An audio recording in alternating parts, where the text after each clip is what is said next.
राधिका बरसाने वारी की जय। सावन का महीना भगवान शिव को अत्यंत प्रिय है। इस दिन भगवान शिव धरती पर अवतरित होकर अपनी ससुराल आए थे। माना जाता है कि तब से भगवान शिव प्रत्येक सावन धरती पर अपने ससुराल आते हैं। देवशयनी एकादशी के दिन भगवान विष्णु के योग निद्रा में चले जाने पर भगवान शिव सृष्टि के पालन का भार संभालते हैं। इस दिन से चतुर्मास भी प्रारंभ हो जाता है।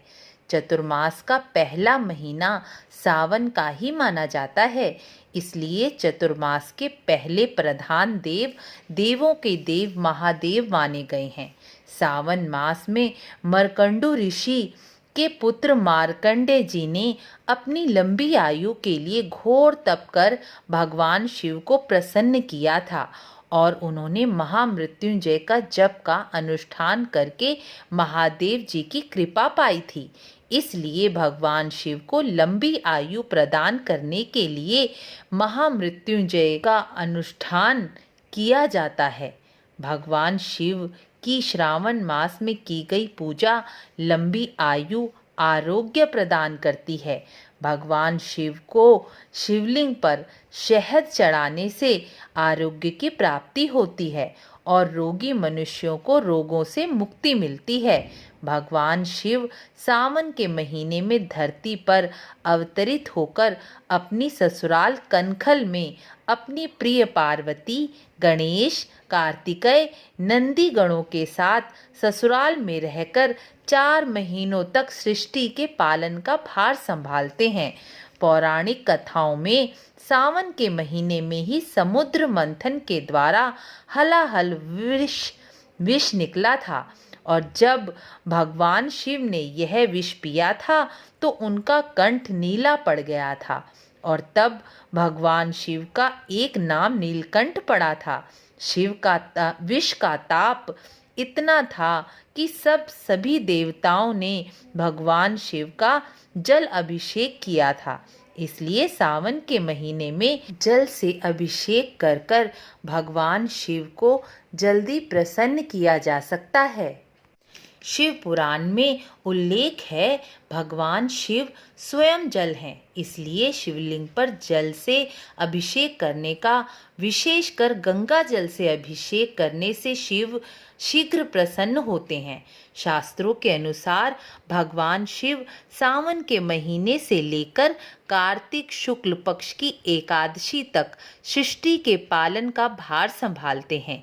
इसलिए सावन का महीना भगवान शिव को प्रसन्न करके अपनी मनोकामनाओं की पूर्ति करने का महीना है। सोमवार और श्रवण नक्षत्र का भगवान शिव से विशेष संबंध है। सावन के सोमवार की गई भगवान शिव की पूजा आराधना विशेष फलदायी होती है। प्रदोष काल में भगवान शिव माँ पार्वती के साथ सृष्टि का भ्रमण करते हैं, इसलिए प्रदोष काल में शाम के 4 से 6 बजे तक प्रदोष काल माना गया है। इस काल में किया गया भगवान शिव का जलाभिषेक, दीपदान विशेष महत्व रखता है। भगवान शिव को प्रसन्न करने का यह सबसे सरल और सटीक उपाय है। सावन में प्रदोष काल का पूजन। सावन में बेलपत्र चढ़ाने का भी तरीका है। सावन में पहला बेलपत्र भगवान गणेश को और दूसरा कार्तिकेय जी को, तीसरा माँ जगदम्बा को, चौथा नंदी जी को और 5वां बेलपत्र शिवलिंग पर चढ़ाने से और 5 दीपक उसी प्रकार जलाने से सभी मनोकामनाएं पूर्ण होती हैं। शिवलिंग पर दही, गन्ने का रस, अनार का रस, आंवले का रस चढ़ाने से धन संबंधी सभी समस्याएं समाप्त हो जाती हैं।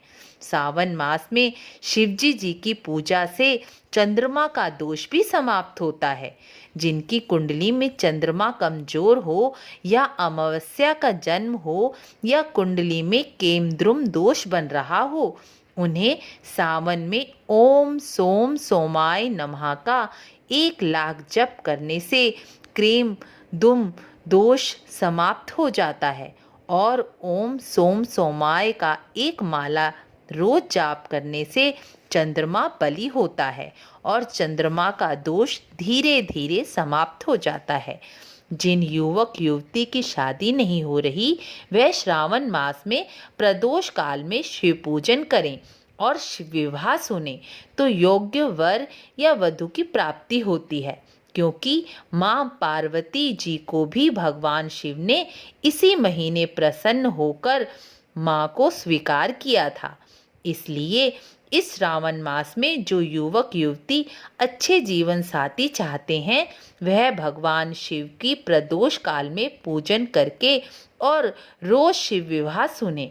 शिव विवाह की वीडियो मैं पहले डाल चुकी हूँ, इसलिए आप उस वीडियो को जरूर सुने। सावन मास में शिवलिंग पर 108 बेलपत्र, चने की दाल, फूल, चावल जो आपको आसानी से वस्तु मिल जाए वह जरूर चढ़ाएं। सावन में 108 वस्तु भगवान शिव को चढ़ाने से भगवान शिव की विशेष कृपा प्राप्त होती है। सावन मास में पारद या नर्मदेश्वर शिवलिंग घर में स्थापित कर सकते हैं। शिवलिंग शिव परिवार सहित ही स्थापित करें। पारद का शिवलिंग घर में स्थापित करके भगवान शिव का रुद्र अभिषेक जरूर करें। रुद्र अभिषेक करने से परिवार में सुख समृद्धि बरकत बनी रहती है और आने वाली बाधाओं और कष्टों से रक्षा प्राप्त होती है।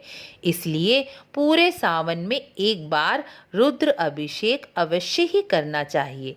जो मनुष्य पूरे साल भगवान शिव की पूजा नहीं कर पाते, उन्हें अवश्य ही श्रावण मास में शिव पूजन और जल अभिषेक करके शिव को प्रसन्न करना चाहिए।